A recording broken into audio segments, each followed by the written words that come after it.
để bây giờ mình cũng nói bây giờ cho phần này để ông chị cho chị cái tu cho mẹ cho tu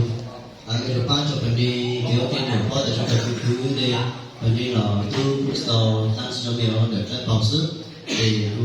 nó tỏ lúc sau rồi là mẹ cũng mẹ hồi là mẹ tôi sử dụng bác phần đi tôi đã phát cái nhau chỉ xây mẹ cho bị sẵn dù quy đi tôi bắt cho phần đi một cái đổi xong rồi cái sợ nó và chỉ tôi nói là cái người điện thoại trong có chứ ai chỉ ở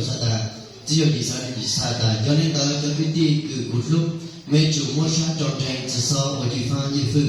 mẹ chủ trong sát tròn mua tổ chức tiền nổi trong họ mẹ tôi bao là mà ta tiền nổi cứ mẹ mua cho tổ chức bốn lên mua về chỉ một cái dạng năng chỉ mua về thôi